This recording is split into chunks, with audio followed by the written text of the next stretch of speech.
नमस्कार। जिया लिटरेचर में आप सबका बहुत बहुत स्वागत है और मैं हूँ जयंती। आज मैं आपके लिए मालती जोशी जी की कहानी प्रत्यावर्तन लेकर प्रस्तुत हूँ। तो चलिए सुनिए कहानी प्रत्यावर्तन। रिसेप्शन पर नाम देते हुए मन कांपा जरूर था। एक बार सोचा भी कि कोई काल्पनिक नाम दे दूँ, पर दूसरे क्षण ही वह विचार झटक दिया। यहाँ वैसे भी मुझे कौन जानता है। यह सोचकर मैंने मन को मजबूती से थाम लिया और अपना नाम लिखवा दिया। क्लिनिक की लोकेशन ही उसके महंगे होने का आभास दे रही थी। भीतर की साज सज्जा देखकर तो यह साबित ही हो गया। जहाँ वेटिंग रूम लिखा था वह बकायदा एक हॉल था। कोई आधा दर्जन सोफे और दर्जन भर कुर्सियाँ करीने से लगी हुई थीं। बीच बीच में छोटी छोटी मेज़ें पड़ी थीं जिन पर पत्रिकाएं करीने से सजी थीं। एक कोने में वाटर कूलर था, दूसरे कोने में टॉयलेट का दिशा निर्देशन करती तख्ती थी। अपनी बारी का इंतज़ार करते हुए मैं एक सोफे पर धंस गई और सामने पड़ी एक पत्रिका उठा ली। मेरी आंखें रंगीन पन्नों पर तैर रही थी, पर मेरा दिमाग कहीं और था। मेरे यहाँ आने के औचित्य पर दिमाग बार बार सवाल कर रहा था। यदि मुझे आधा पौना घंटा और बैठना पड़ा तो शायद मैं भाग खड़ी होती, पर सौभाग्य से मेरा नाम जल्दी ही पुकारा गया। मिस अरुंधति शुक्ला। उस अजनबी वातावरण में अपना ही नाम इतना अपरिचित सा लगा कि क्षण भर तो समझ में ही नहीं आया। फिर सकपकाई सी मैं उठी और मैंने देखा दर्जन भर आंखें मुझे घूर रही हैं। कांपते कदमों से और धड़कते हृदय से मैंने केबिन में प्रवेश किया। अब तक तो बाहर की भव्यता से ही मैं अभिभूत थी। भीतर विराजमान सौंदर्य को देखकर तो मैं ठगी सी रह गई। पैर वहीं जम गए। बैठिए। कानों में जैसे मधुर घंटियां बज उठी। किसी तरह अपने को समेटकर मैं सामने पड़ी कुर्सी पर बैठ गई। कहिए। फिर एक बार घंटियों का स्वर आया। उनकी आंखें भी मुझ पर टिकी हुई थीं। देखिए, संकोच मत कीजिए। ऐसे केसेस से मैं आए दिन मुखातिब होती रहती हूँ। ऐसे केसेस से मतलब?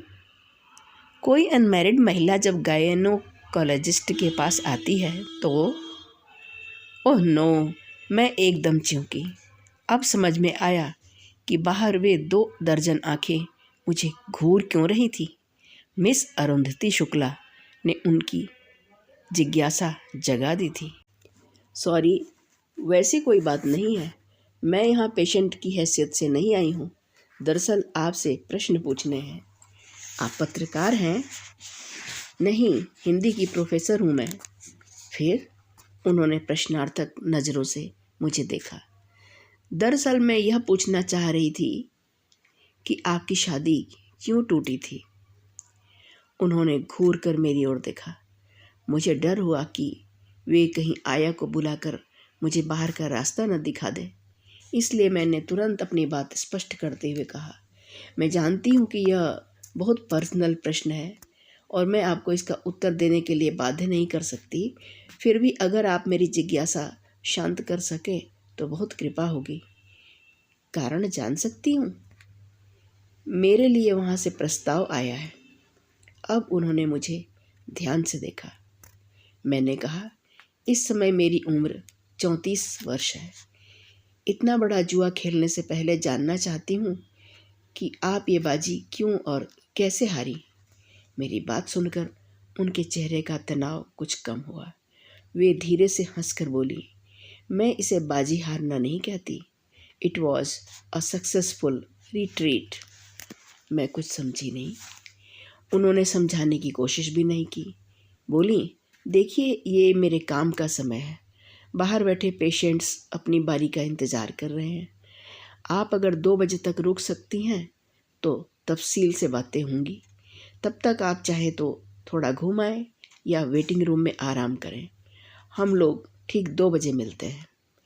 वहाँ बैठकर फिल्मी मैगजीन्स पढ़ने की अपेक्षा मैंने शहर का एक चक्कर लगाना मुनासिब समझा। 1:45 बजे मैं क्लिनिक पर लौट आई। ठीक 2 बजे वे अपने केबिन से बाहर आई। मुझे देखते ही उनके चेहरे पर मुस्कान तैर गई और वे बोली, चले। उनकी कार में बैठकर हम लोग एक रेस्तरां में पहुंचे। टेबल शायद पहले ही बुक किया जा चुका था, क्योंकि हमें सीधे वहीं ले जाया गया। यह एकदम कोने वाली टेबल थी, जहां अपेक्षाकृत एकांत था। उन्होंने इत्मीनान से खाना ऑर्डर किया और फिर बोली, सॉरी, मैंने तुमसे बिना पूछे ही सब कुछ ऑर्डर कर दिया, क्योंकि मुझे लगा कि इस समय खाना हमारे लिए सेकेंडरी है, तो फ़ौरन मुद्दे पर आया जाए। मैंने लक्ष्य किया कि वे बड़ी सहजता से आपसे तुम पर आ गई थी, पर उनका व्यक्तित्व तो ऐसा था कि मैं उतनी बेतकल्लुफ़ नहीं हो सकती थी। सबसे पहले तो मैं एक पर्सनल प्रश्न पूछना चाहूँगी। इतने वर्षों तक तुम अनब्याही कैसे रह गई? Any specific reason? नहीं, कोई ख़ास कारण नहीं, सीधी सी कहानी है। एमए में थी तब पिताजी अचानक चल बसे। दोनों भाई विदेश में थे।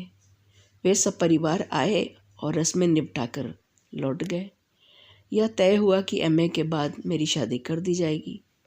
फिर वे लोग माँ को ले जाएंगे। फिर माँ बारी बारी से दोनों भाइयों के पास रहा करेंगी। पैतृक मकान बेच दिया जाएगा। आधा पैसा मेरे नाम और आधा माँ के नाम पर फिक्स्ड डिपॉजिट में डाल दिया जाएगा। माँ के कानों में जब यह योजना की भनक पड़ी तो वे एकदम बिफर गईं। उन्होंने साफ कह दिया कि न तो वे यह पुश्तैनी मकान बेचेंगी, न इस उम्र में विदेश जाएंगी। जितने दिन जीना है इसी देहरी पर रहेंगी और यहीं प्राण छोड़ेंगी। भाई बेचारे पशोपेश में पड़ गए।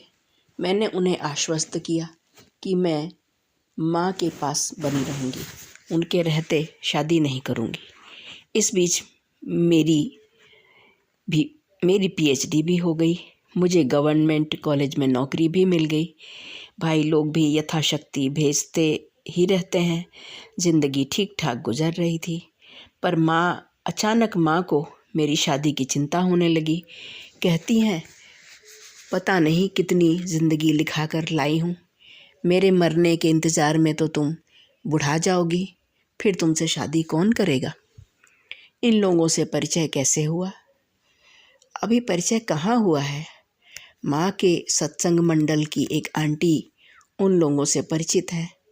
उन्होंने ही शायद मेरे बारे में बताया होगा, तो मिलने की इच्छा प्रकट की गई है। माँ तो एकदम उछल पड़ी थी, पर डाइवोर्स की बात सुनकर मैंने सोचा पहले थोड़ी छानबीन कर ली जाए, बाद में ऐसा न लगे कि इससे तो अनब्याही ही भली थी। तो छानबीन कहाँ से शुरू की जाए? मैं तो यही जानना चाहूँगी कि ये शादी क्यों टूटी, कौन सा पक्ष ज़्यादा कसूरवार था। तब तक हमारा ऑर्डर आ गया था। जब तक बैरा खाना लगाता रहा वे चुप बनी रही। उसके जाते ही बोली, कसूरवार कौन है यह तो तुम तय करोगी, मैं तो सिर्फ अपनी बात कहूँगी।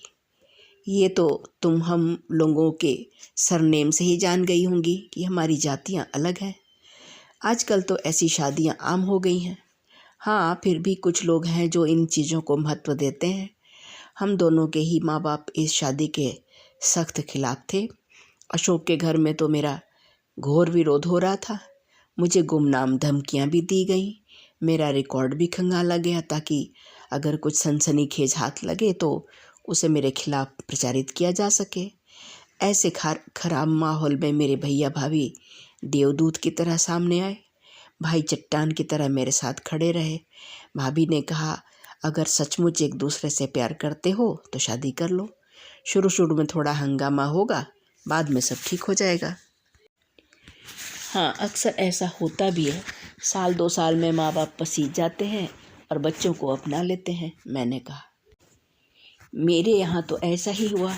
साल भर बाद ही मम्मी डैडी ने मुझे घर पर बुलाना शुरू कर दिया था। पर अशोक के घर, खैर, शादी का किस्सा सुनो। शादी हमने रजिस्टर्ड की, फिर मंदिर में भी फेरे लिए। भैया भाभी और हम लोगों के कुछ मित्र, बस इतने ही लोग उपस्थित थे। शादी के बाद भैया ने हमारे हाथ में गोवा का टिकट थमा दिए। बोले 8-10 दिन घूम आओ, तब तक यहाँ माहौल कुछ ठंडा हो जाएगा। वहाँ से लौटकर आप किसके यहाँ गई, अपने या डॉक्टर साहब के? हमें पता था कि शादी के बाद दोनों ही घरों में हमारा प्रवेश वर्जित हो जाएगा, इसलिए हमने पहले ही एक फ्लैट बुक कर लिया था। हमारे लौटने तक भाभी ने उसे चकाचक तैयार कर दिया था। ज़रूरत की हर चीज़ मुहैया करा दी थी, इसलिए हमें आते ही नून तेल लकड़ी के चक्कर में नहीं पड़ना पड़ा। हनीमून का हंग आफ्टर हम अच्छे से एंजॉय कर सके। लंबी छुट्टी के बाद जिस दिन हम ज्वाइन करने वाले थे, सुबह सुबह अशोक ने एक अजीब प्रस्ताव रख दिया। बोले, चलो पहले चलकर मम्मी पापा का आशीर्वाद ले लेते हैं। मैं हैरान रह गई। कहा, वे लोग कितना नाराज़ हैं जानते हैं ना? तो क्या हुआ, माँ बाप तो नाराज़ होते ही रहते हैं। हमने नाराज़ किया है तो हम ही मना भी लेंगे। मेरा बिल्कुल मन नहीं था, पर दाम्पत्य के शुरुआत में ही मैं किसी तरह की कड़वाहट नहीं घोलना चाहती थी, इसलिए धड़कते दिल से ही सही साथ चल दी। वे लोग लॉन में बैठकर सुबह की चाय पी रहे थे। हमने पापा जी के पैर छुए। वे प्रस्तर मूर्ति की तरह बैठे रहे। ना उन्होंने आशीर्वाद दिया, ना ही कुछ बोले, पर ये जैसे ही मम्मी के चरणों में झुके, उन्होंने खींचकर एक चाटा रसीद कर दिया। क्या बात करती हैं? सच कह रही हूँ। फिर मेरी ओर इशारा करके बोली, इस चुड़ैल के साथ यहाँ आने की तेरी हिम्मत कैसे हुई? और उसके बाद जिन शब्दों से उन्होंने मुझे नवाजा, उनका तो मैं उच्चारण भी नहीं कर सकती। आज भी जब वह प्रसंग याद आता है, मेरे तन बदन में जैसे आग लग जाती है। अपमानित होकर लुटे पिटे से हम लौट आए। कितने ही दिनों तक हम एक दूसरे से आंखें चुराते रहे। अपमान का दंश इतना तीखा था कि हमें सामान्य होने में एक अरसा लगा। तुम बोर तो नहीं हो रही हो ना? अनुराधा जी ने पूछा। नहीं, बल्कि मुझे तो संकोच हो रहा है कि ये दुखद प्रसंग आपको फिर से याद दिला रही हूँ। याद तो उनकी दिलाई जाती है जो बातें हम भूल जाते हैं। वे प्रसंग तो मेरे मन पर इतने गहरे अंकित हो गए हैं कि भूलने का सवाल ही नहीं उठता।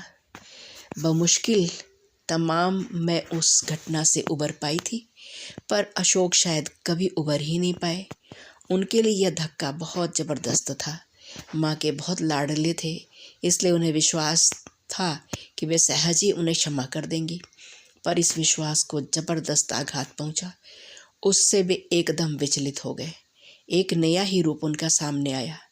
विवाह के समय जो बागी तेवर उन्होंने दिखाए थे, उसके पुनः दर्शन कभी हुए ही नहीं।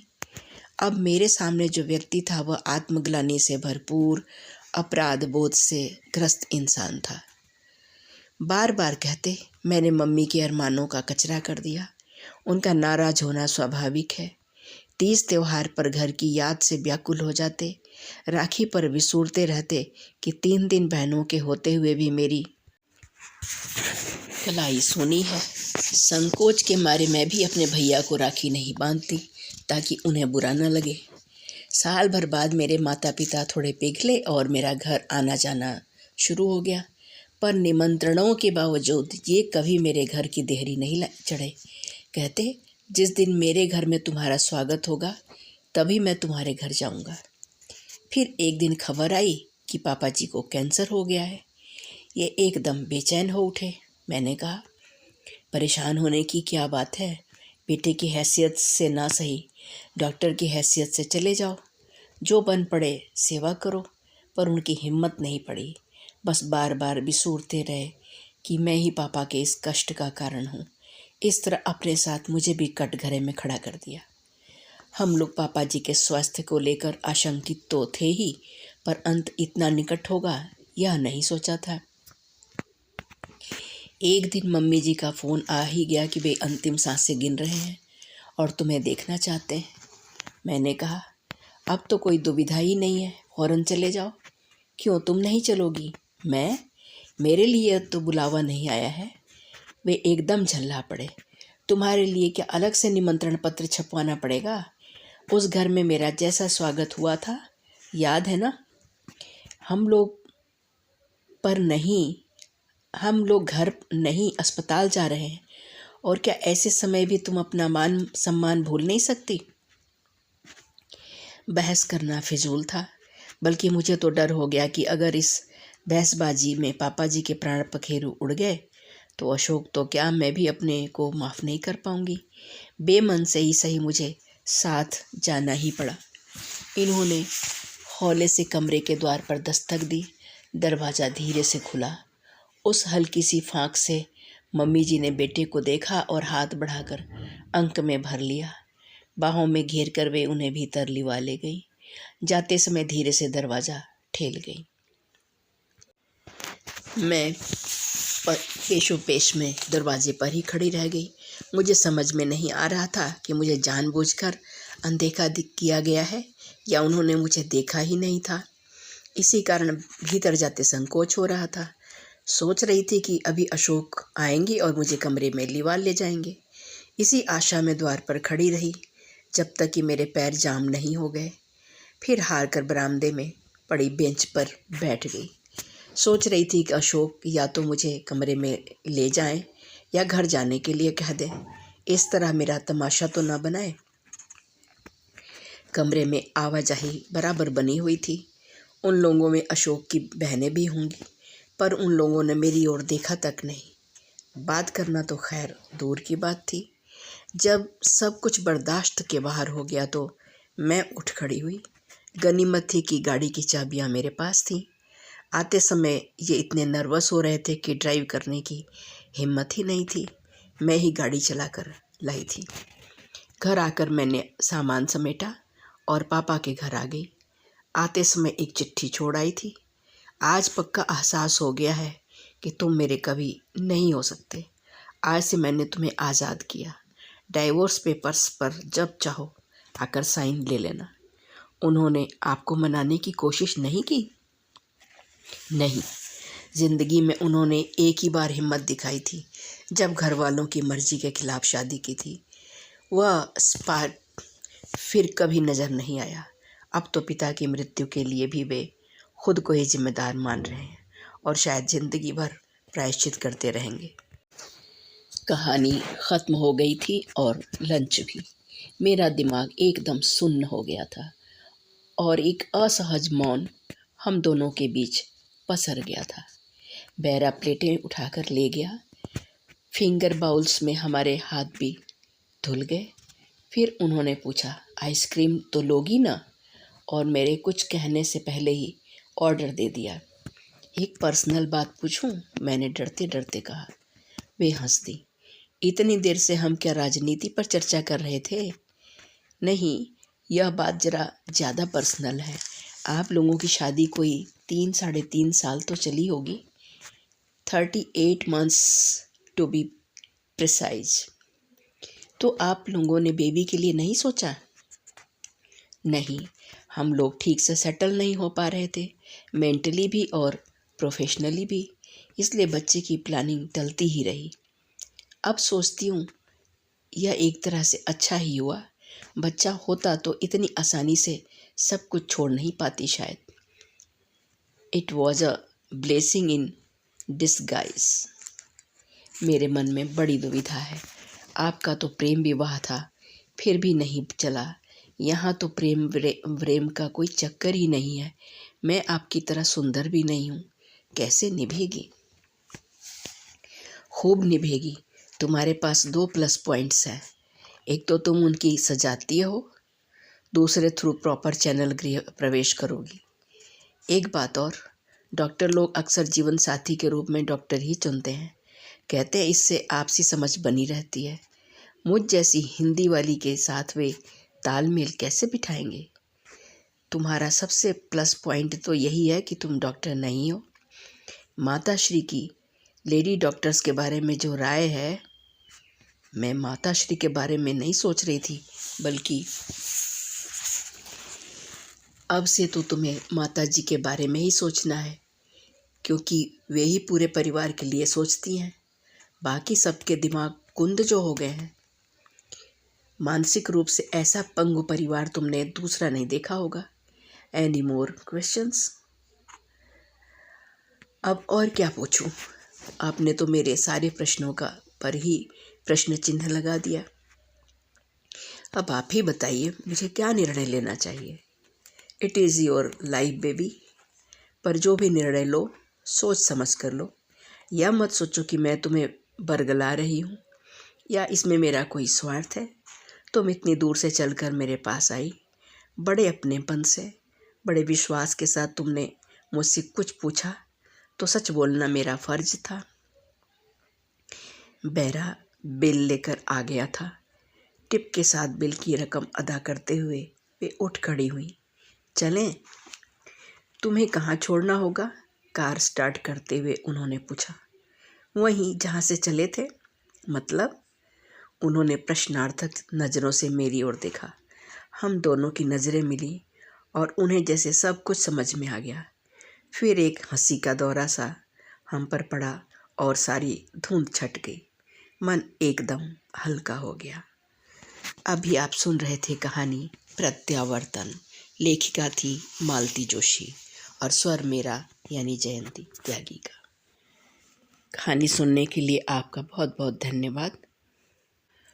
और यदि आपने मेरे चैनल को अभी तक सब्सक्राइब नहीं किया है तो प्लीज़ कर लीजिए, ताकि आगे की वीडियो भी आप तक पहुंच सके। धन्यवाद आपका।